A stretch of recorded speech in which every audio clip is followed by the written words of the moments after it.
The endless sea of sand stretched before them, a canvas of desolation painted in shades of ochre and despair. For weeks, the Israelites had wandered through this vast, unforgiving wilderness, their journey a relentless march under a merciless sun. The memory of Egypt's bondage was replaced by the fresh, gnawing wound of hunger. Hope, once a roaring fire, had dwindled to a fragile ember, threatening to be extinguished by the harsh desert wind. The air was thick, not just with heat, but with the silent cries of starving children and the heavy sighs of their parents. Capture the raw emotion etched onto every face. A weathered man, his skin cracked like the arid ground beneath him, stumbles and collapses, his strength finally deserting him. A mother clutches her listless child, her eyes hollow, her prayers choked. The collective suffering soon boiled over into a torrent of anger and fear. A crowd, their voices a ragged chorus of desperation, converged on Moses. "Was it because there were no graves in Egypt that you brought us to the desert to die?" they cried, their words sharp with accusation. "Bringing us out of Egypt to us by..." The weight of their anguish pressed down on their leader, a burden heavier than any stone. Overwhelmed by the agony of his people, Moses retreated from the cacophony of the camp. He sought solace by a great silent rock, a lonely sentinel in the desolate. There he fell to his knees, his face a portrait of profound sorrow and desperate faith.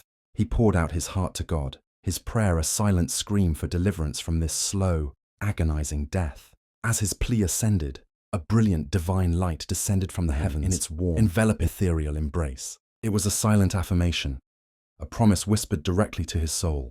Moses returned to the camp, his steps firm, his expression no longer etched with despair, but illuminated with a serene certainty. He moved through the anxious crowd, a sea of turmoil. Reaching the center of the camp, he raised his wooden staff high, the polished wood seeming to glow in the fading light. His voice, now filled with a divine authority, rang out across the silent assembly. "Do not be afraid," it's a balm to their frayed nerves. "Stand firm, and you will see the deliverance the Lord will bring you today. The Lord will fight for you. You need only to be still." As the first rays of dawn pierced the morning twilight, a hush fell over the desert. The ground, once barren and brown, was now blanketed with a delicate white layer, fine and flaky, like frost on a cold winter's morning. A young child, venturing out from his family's tent, was the first to witness the spectacle. He stopped, his small hand pointing, a soft gasp of wonder escaping his lips. His cry stirred the camp, and slowly, cautiously, people emerged, their eyes blinking in the growing light and disbelief.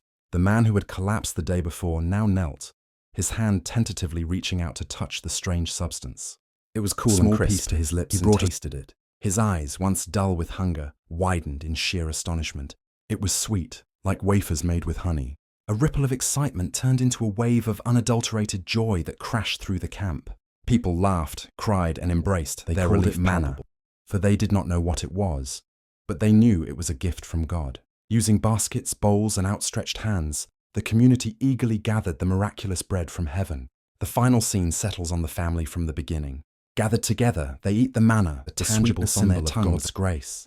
Their faces, once masks of despair, are now filled with profound gratitude and renewed faith. As the sun climbs higher, casting a golden glow over the horizon, it illuminates not just a people who have been fed, but a people who have been saved, their hope reborn in the heart of the wilderness.